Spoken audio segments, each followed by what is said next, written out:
간주 복음성가 18장 한번 부를까요? 부르시고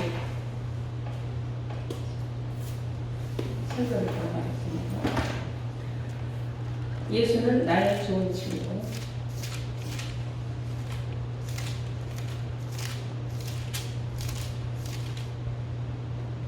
내 친정 사모하는 친구가 되시는 예수님은 나의 좋은 친구라.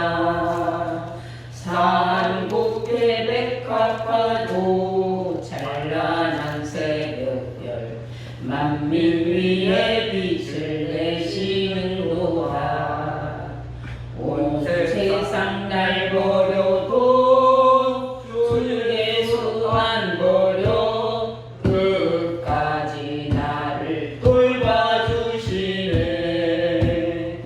아버지께 들은 것을 다 알게 하시니 천하제일 나의 좋은 친구라. 온 세상 가진 내고 주 예수 못 박혀 십자가로 내 죄 대신하시고 우리의 낮은 몸도 주님의 몸같이 오른변화 영생의 몸이론데. 온 세상 날 버려도 주 예수 안 버려 끝까지 나를 돌봐주시네. 아버지께 들은 것을 다 알게 하시니 천하제일 나의 좋은 친구라. 전령성 거룩한 땅 생명과 주시며 날 붙드신 나의 좋은 친구라.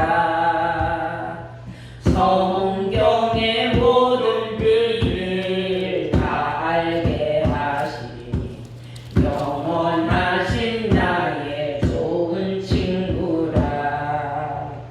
온 세상 날 버려도 주 예수 안 버려 끝까지 나를 돌봐주시네. 아버지께 들은 것을 다 알게 하시니 천하제일 나의 좋은 친구라. 아멘. 잠깐 기도하겠습니다. 거룩하신 아버지 하나님, 세상이 어수선하여 아직까지도 이 코로나 바이러스, 변이 바이러스까지 겹쳐서 너무나도 어지럽고 혼탁한 세상에 저희들이 살고 있습니다. 저희들이 맘 놓고 하느님 앞에 예배도 드릴 수 없어 오늘 토요일 앞당겨서 영상으로 아버지 하나님의 사랑하는 성도들이 와여 꼴을 먹이고자 이렇게 단에 서서 말씀을 증거할 수밖에 없는 이러한 시간이 또한 되었습니다.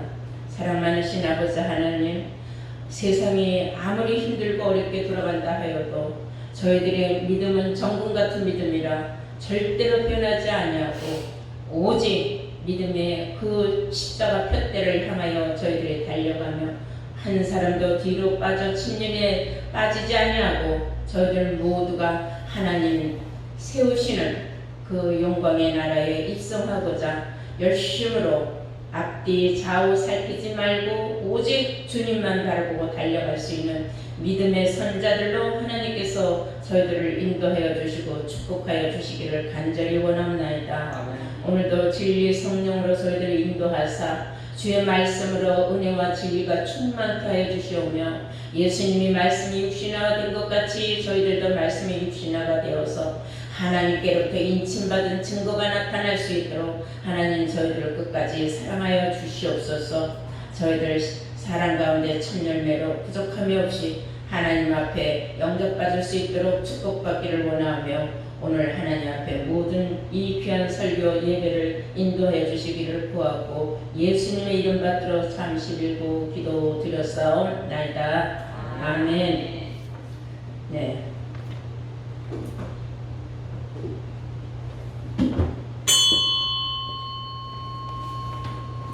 이 시간은 우리 모두 다 함께 허락하신 하나님의 말씀을 보시도록 하겠습니다.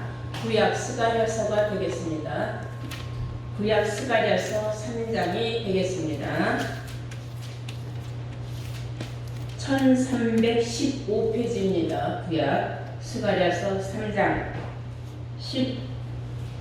3장의 9절입니다. 한 절만 보도록 하겠습니다. 스가랴서 3장 9절이 되겠습니다.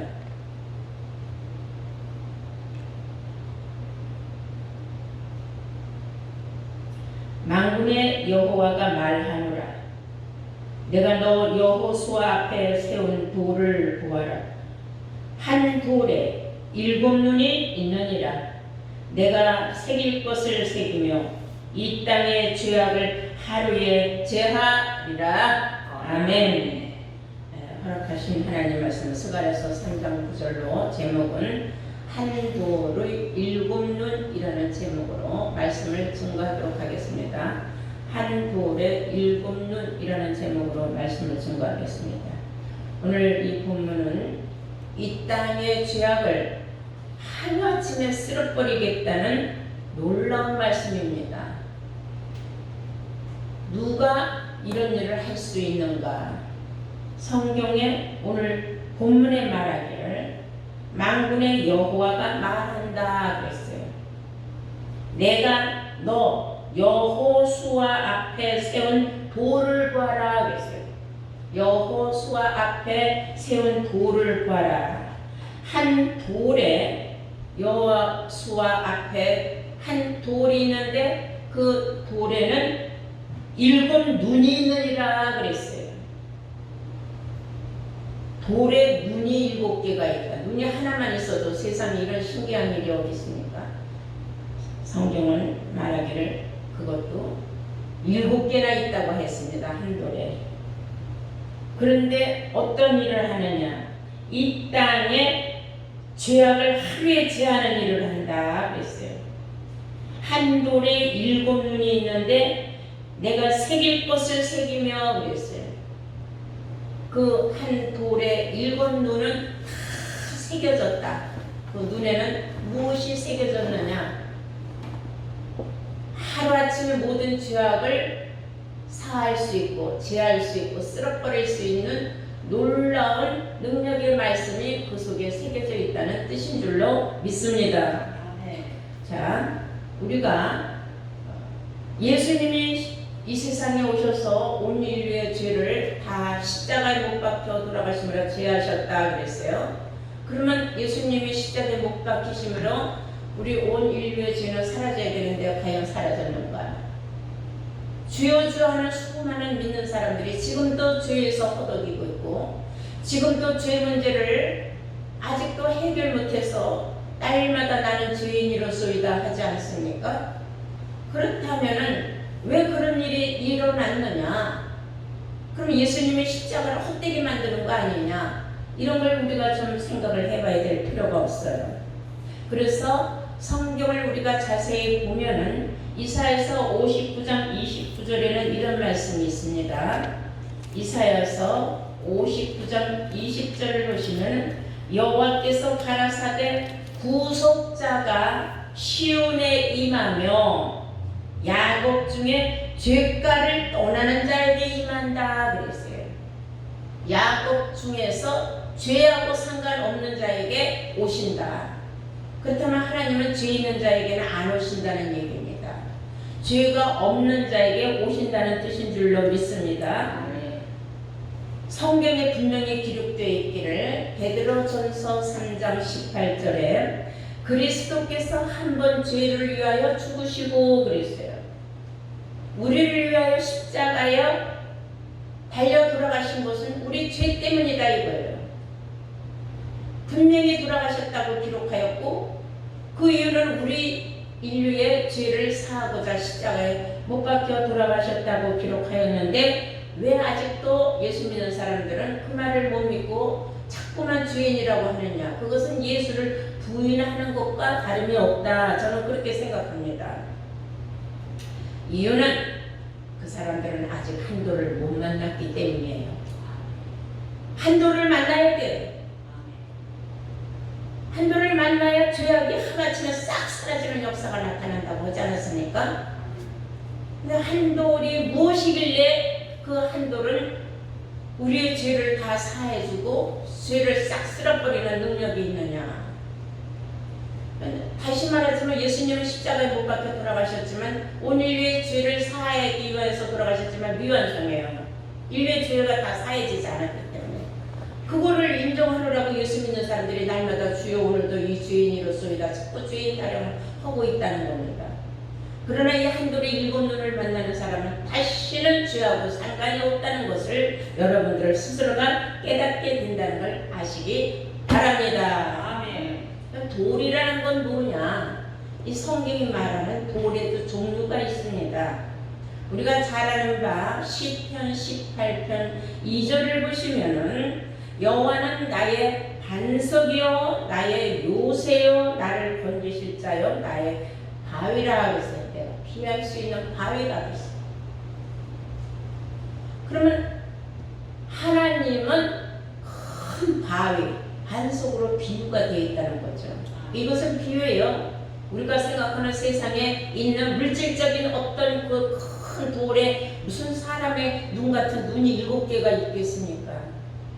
여기서 말하는 그 한 돌이라는 그 돌도 비유고 또 거기에 7 눈이 있어갖고 새길 걸 다 새겼다고 하는 그 눈도 또한 비유라는 것을 우리는 알아야 합니다. 그래서 성경은 비유 기사로 기록이 되어 있다는 사실을 여러분들이 깨달아야 성경이 풀려집니다. 기록된 날짜 그대로 이 문자 그대로 본다면 절대로 성경은 풀릴 수가 없습니다. 아니 세상에 어떤 돌이 우리 죄를 사해 주겠습니까? 그래서 하나님이 큰 바위 반석 되는 돌로 큰 돌로 비유가 되었다 하는 걸 알 수가 있습니다. 또한 사도행전 4장 11절을 너무나 많은 우리가 들어본 말씀이시죠.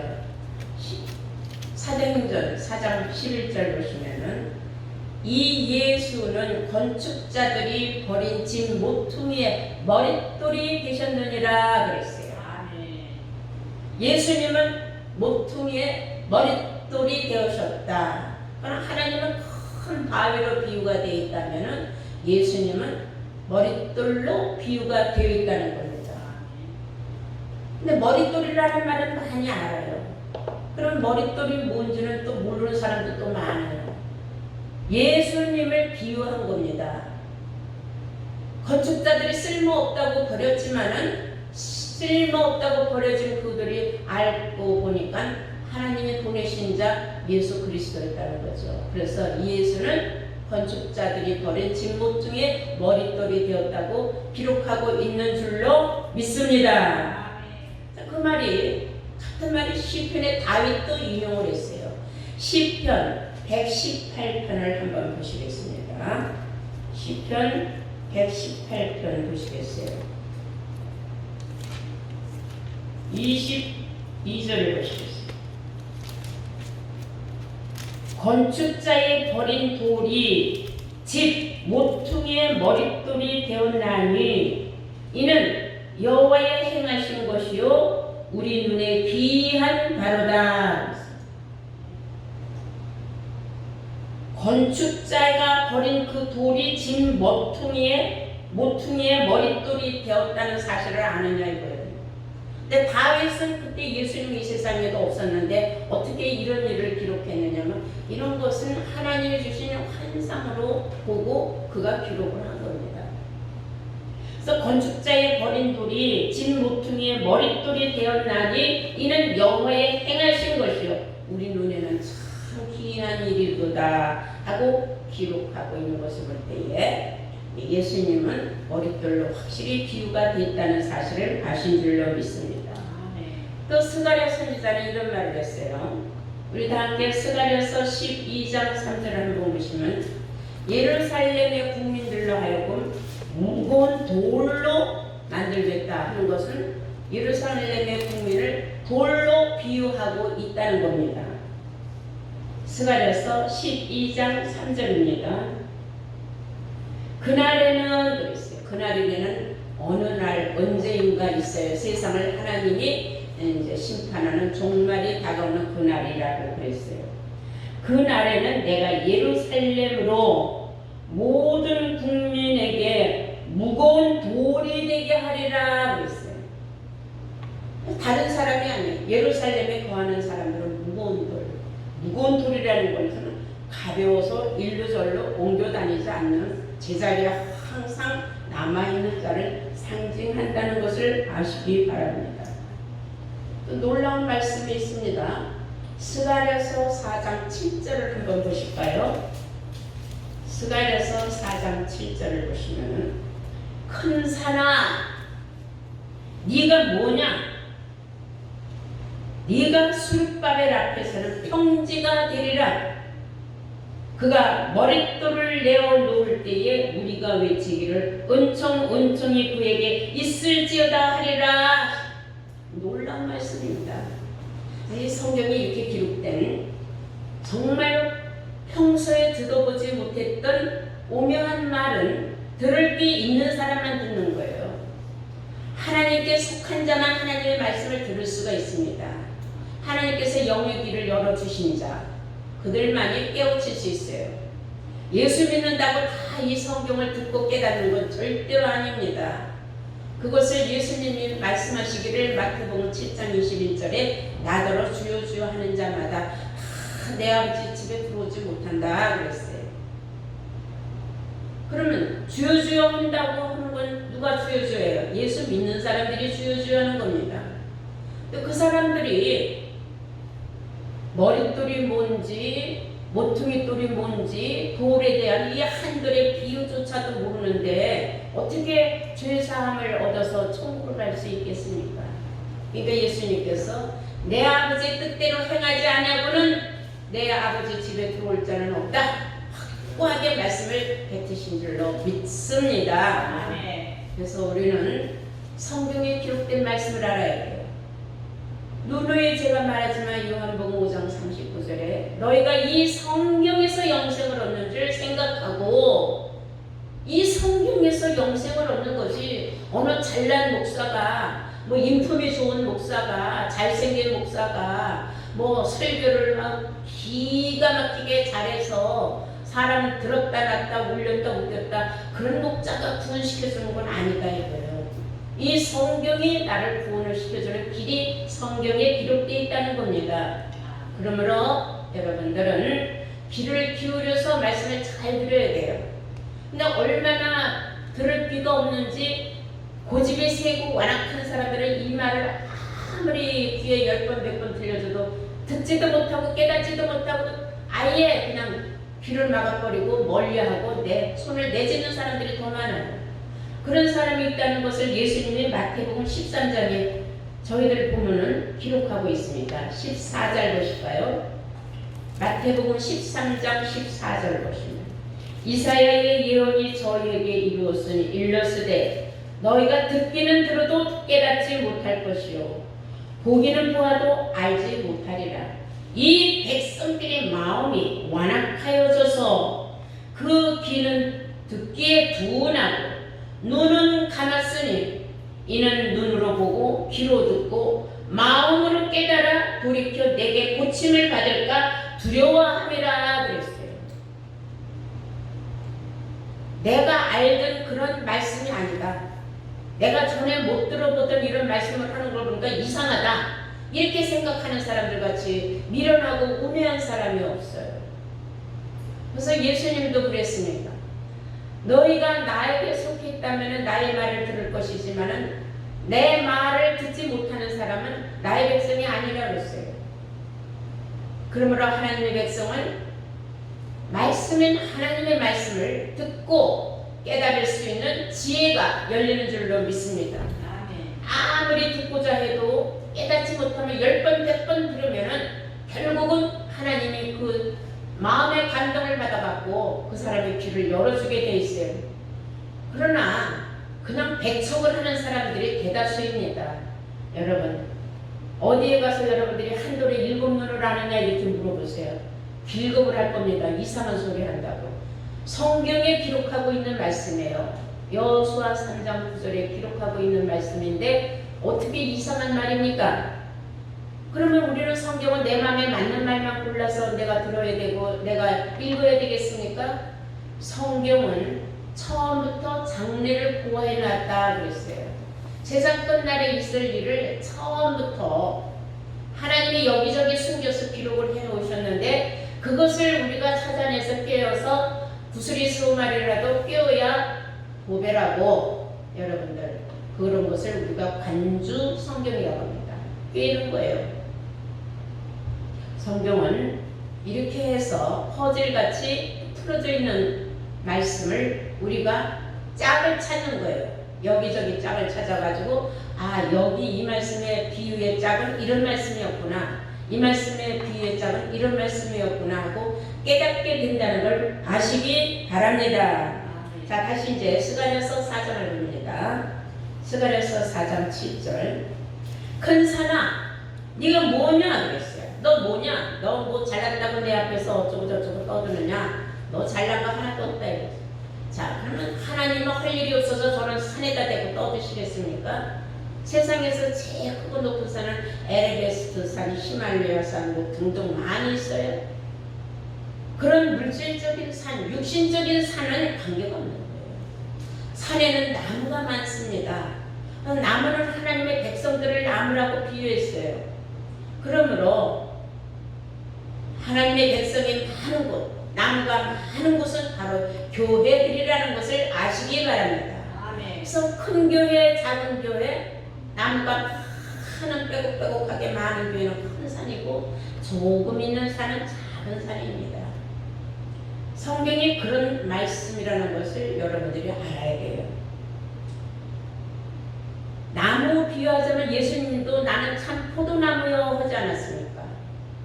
에레미야 5장 14절에는 우리 하나님이 말씀하시길 내가 이 백성들을 나무로 삼고 그랬어요. 내가 이 백성들을 나무로 삼겠다 그랬어요. 어린이가 자라나면 꿈나무들이 자란다고 하지 않습니까? 그래서 성경이 말하는 하나님의 백성들이 많은 산은 큰 산, 적은 산 이렇게 비유하고 있다는 걸 듣고 깨달으면 성경이 풀리는 겁니다. 자, 큰 산아 네가 무엇이냐? 네가 수룹바벨 앞에서 평지가 되리라. 수룹바벨 앞에서 그 어마어마한 큰 산도 순식간에 무너질 수 있다 이 말이에요. 누구 앞에서? 수룹바벨 앞에서. 그런 수룹바벨이 누구가는데 수룹바벨 앞에서 이 큰 산이 형편없이 평지가 되도록 무너질 수밖에 없느냐? 그 큰 산이 무너진 데는 작은 산은 볼 곳도 없지 않겠습니까? 그래서 성경이 말하는 이 수룹바벨, 큰 산을 뭉개버릴 수 있는 수룹바벨이 누군가를 우리가 또 알아야 되겠지요. 네가 수룹바벨 앞에서 평지가 되리라. 그가 그랬어요. 수룹바벨은 누구냐?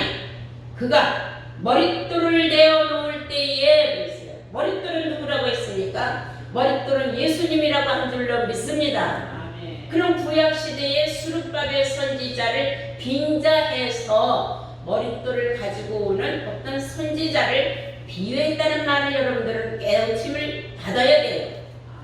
근데 그거를 수룹바벨은 수룹바벨대로, 머릿돌은 머릿돌대로 따로 이렇게 알려고 하면 성경이 절대로 연결이 될 수가 없습니다. 그래서 수룹바벨 앞에서 평지가 되는 때 수룹바벨은 뭘 가진 걸 가지고 수룹바벨이라는 걸 알 수가 있어요? 머릿돌을 가진 자가 수룹바벨 선지자가 있어요.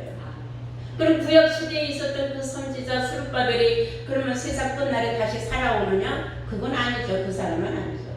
수룹바벨과 같은 선지자를 비유한 거예요. 그 선지자는 머릿돌을 가지고 온다고 한 줄로 믿습니다. 그가 머릿돌을 내어놓는다 하는 것은 예수를 증거한다는 겁니다. 그럼 예수를 증거할 때에 그냥 자기 입으로 생각나는 대로 막 증거하는 게 아니에요.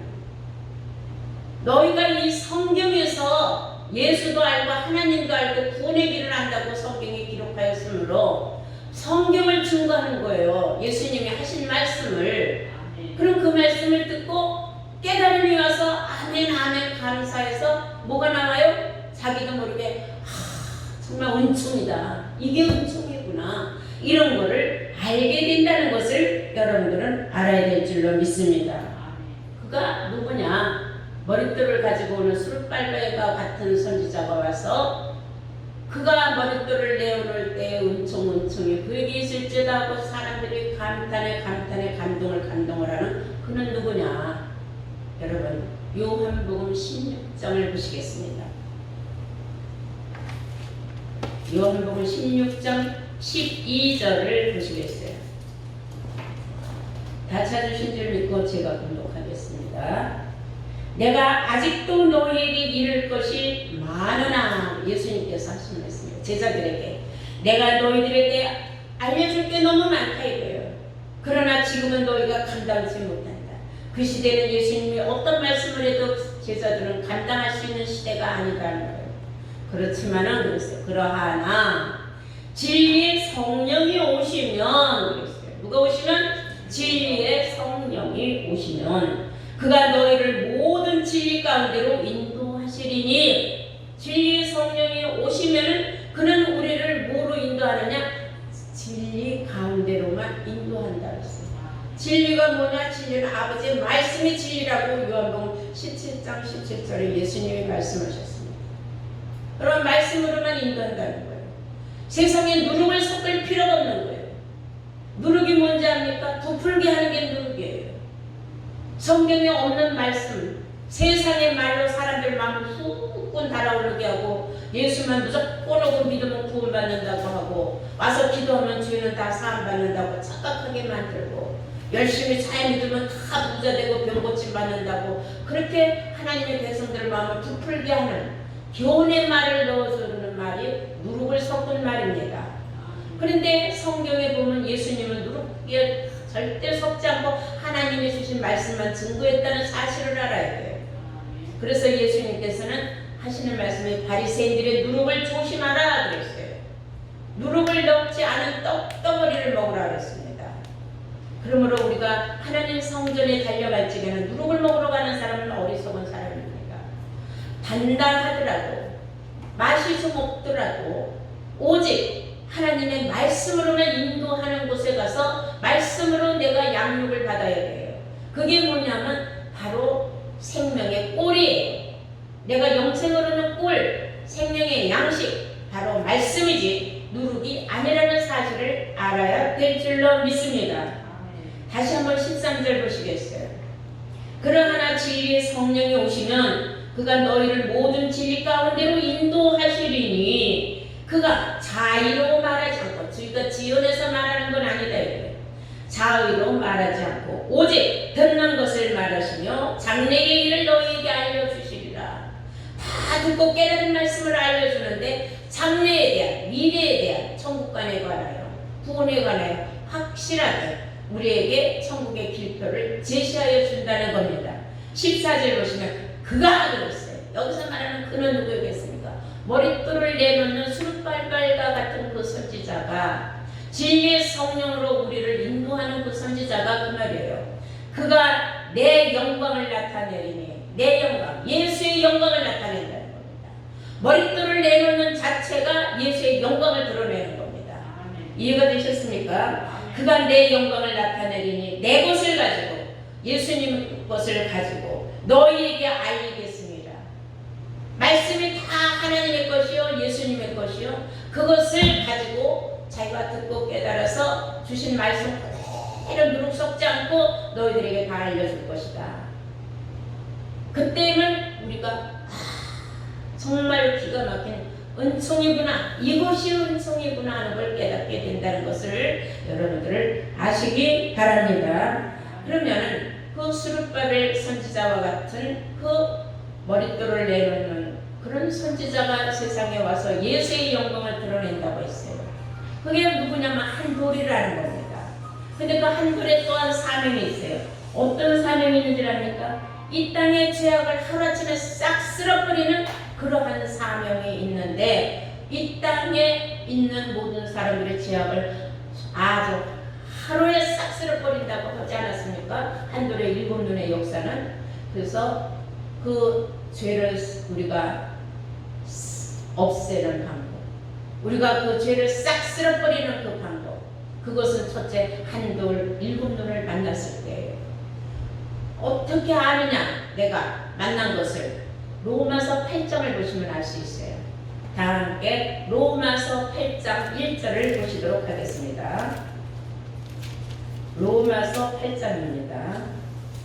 1절 제가 봉독합니다. 그러므로 그랬습니다. 그러므로 이제 그리스도 예수 안에 있는 자에게는, 예수 그리스도 안에 있는 자는 누구냐면 한도를 맞는 자예요. 결코 정죄함이 없나니 누가 뭐라 해도 그를 죄로 정한 일은 없다. 이는 그리스도 예수 안에 있는, 그 예수 안에 있는 뭐가 있느냐? 생명의 성령의 법이 죄와 사망의 법에서 너를 해방하였습니다.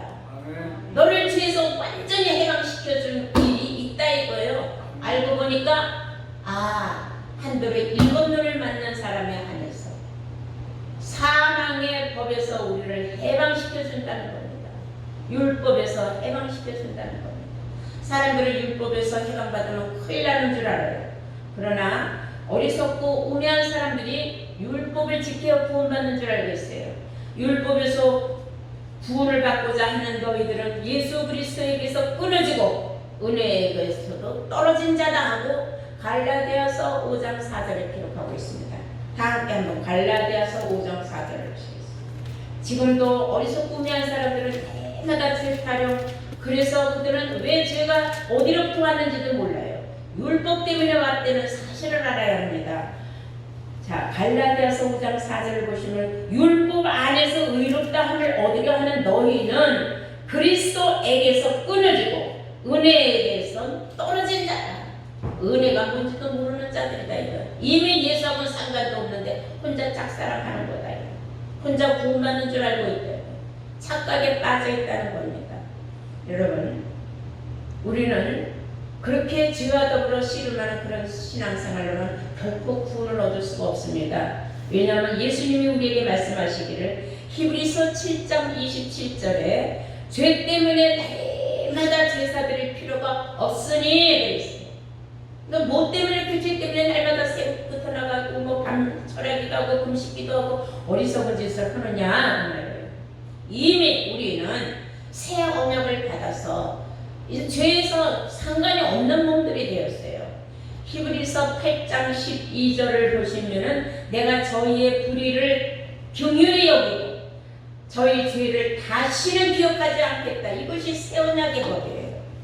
우리의 죄를 다시는 기억하지 않겠다 그랬어요. 그런데 수많은 사람들은 아직까지도 첫 언약에 머물러서 새 언약이 무엇인 줄 모릅니다. 깨닫지도 못하고 있습니다. 여러분, 첫 언약이 무엇이냐면 율법이 첫 언약입니다. 예수 그리스도는 우리에게 새 언약을 주시기 위하여서 첫 언약을 폐하셨다고 했습니다. 이런 말씀을 누가 지혜가 있어서 깨달아 봤겠습니까? 성경에 한 번 들었다고 알겠습니까? 한 번 읽었다고 알겠습니까? 이거는 10번, 100번을 읽어도 알 수 없는 말씀입니다. 누구에겐가 가르침을 받지 않으면 알 수 없다고 성경을 기록하고 있다는 사실을 아시기 바랍니다. 그래서 한돌은 또한 심판의 사명이 있다 하는 것을 우리가 알 수가 있어요.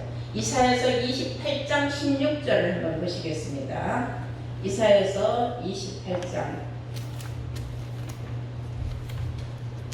16절 말씀입니다. 그러므로 주 여호와께서 가라사대, 그러므로 주 여호와께서 가라사대, 보라, 내가 한 돌을 시온에 두었노니. 한 돌, 스가랴 선지자가 말한 그 한 돌, 일곱 눈이 있는 한 돌은 어디에 있느냐? 장소는 시온에 있다는 겁니다. 스가랴서 8장 3절은 하나님은 시온으로 마지막 때에 돌아오신다고 기록하고 있습니다. 시온에 하나님의 거처를 삼으신다고 말하고 있는 줄로 믿습니다. 그러므로 이사야서 28장 16절을 보시면은 그러므로 주 여호와께서 가라사대, 보라, 내가 한 돌을 시온에 두어 기초를 삼았노니 곧 시험한 돌이요. 그 돌은 하나님이 다 시험해본 돌이요. 귀하고 견고한 기초돌이라. 그것을 믿는 자는 급절하게 되지 않는다 그랬어요. 그렇다면 반대로 그 돌을 믿지 않으면 급절한다 이 말이에요. 여러분들 예수 믿고 급절할 필요가 왜 있겠습니까? 급절하지 않으려고 예수 믿는 건데 몰라서 한돌이 뭔지를 모르고 한돌을 알려줘도 이해를 못하고 참 불행한 일이죠. 내 손에 금덩이를 쥐어줬어도 이게 금덩이인 줄 모르고 돌덩이라고 생각하고 갖다 버리는 사람도 있고 그 금이 아무리 흙이 묻고 진흙이 묻고 때가 탔어도 야 이게 돌이 아니라 이게 황금이구나 내가 가서 이거 닦아서 갖다 팔면 큰 돈 되겠다는 소리는 지혜가 있는 사람이에요. 그래서 돌을 잘 알아야 돼요. 돌. 이제 보니까 돌의 종류가 많았고 이제 여러분들은 한 돌에 7눈이 있고 이 한 돌을 믿으면 절대로 어떤 일이 있어도 급절하는 일이 없다는 것을 깨닫게 된 줄로 믿습니다. 근데 어리석고 우매한 사람들이 안 믿었어요. 어떤 일이 생길까요? 우리 한번 다 함께 에레미야서 4장 9절을 한번 보시겠습니다. 에레미야서 4장 9절.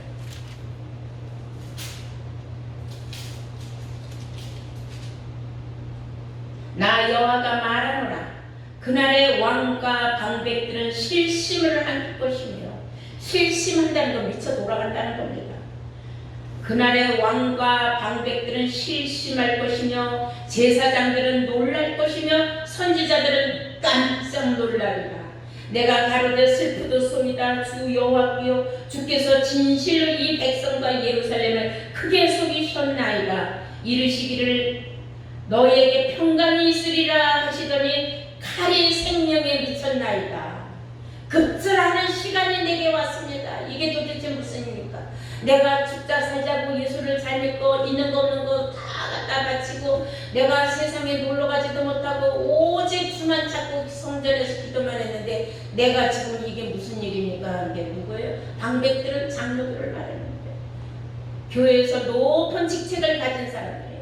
왕, 큰 귀한 사람들, 최고의 높은 지위를 가진 사람을 왕으로 비유하고 선지자들, 일반 목회자들을 말하는 겁니다. 이게 다 비유적으로 말해요.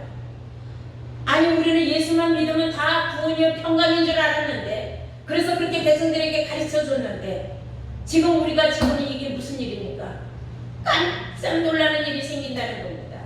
이 깜짝 놀란다는 일은 이건 정말로 엄청난 사건인 줄로 믿습니다. 그래서 우리는 그 7눈을 또 알아야 돼요. 이런 일을 당하잖아요. 눈이라는 게 뭐냐? 이 세상의 최고의 우리 육신 중에서 최고 갓나가는 건 눈입니다. 눈은 몸의 등불이라 그랬어요. 자, 이사야서 29장 10절을 보시면은 성경이 말하는 그 눈은 무엇이냐? 이사야서 29장 10절을 보시겠어요. 대저 여호와께서 깊이 잠들게 하는 신을 너희에게 부어주사 너희의 눈을 감기셨으니 그 눈은 선지자요 너희의 머리를 덮으셨으니 머리는 선견자라. 아멘. 눈은 선지자를 비유한 거다 이거예요. 그래서 선지자들 눈을 하나님이 덮어버렸으니까 아무리 봐도 한돌의 7눈에 관해서는 눈에 보이지를 않고 이해도 안 가요. 그냥 스쳐 지나가는 겁니다. 참 이상한 게 어떤 말씀은 눈에 확 들어오고 어떤 말씀은 수없이 찾아도 그 말씀이 안 나타나요. 왜냐? 이스라엘의 하나님은 숨어 계시는 하나님이라고 했기 때문에 만날 수 있는 사람, 만나고자 애쓰는 사람만 하나님을 만날 수 있는 겁니다. 주여 주여 하나님 내가 찾습니다. 나 만나주세요. 백날 입으로 떠들어봐야 안 되는 겁니다. 진심으로 말씀을 사모하는 사람에게 하나님은 말씀이라고 했어요. 요한복음 1장 1절에 그러므로 말씀을 사모하는 사람들에게 하나님께서 영안을 열어주시는 겁니다. 선지자도 마찬가지. 선지자도 말씀을 사모할 때에 하나님의 선지자의 영안을 열어주시므로 성경이 눈에 들어오게 되어 있습니다. 육신의 말은 누구나 쉽게 들어오는데 영의 말은 숨어 있어서 들어가지 않습니다. 눈에 띄지를 않습니다. 성경은 분명히 말하고 있습니다. 눈은 선지자라고 기록하고 기록하고 있는 줄로 믿습니다. 이 또한 비유가 아니겠습니까? 하나님의 선지자들 머리를 덮어버렸는데 성경을 본다고 알겠느냐 이게 모른다는 겁니다. 아무리 보아도 안 보이는 거예요. 그러면 그 일곱 눈의 비밀이 또 있어요. 그게 언제 일어나느냐, 언제 그의 사명이 이루어지느냐 하면 계시록에 가서 이루어집니다. 계시록 4장 5절을 보시겠습니다. 계시록 4장 5절 다 찾으신 줄 믿고 제가 공독을 하겠습니다.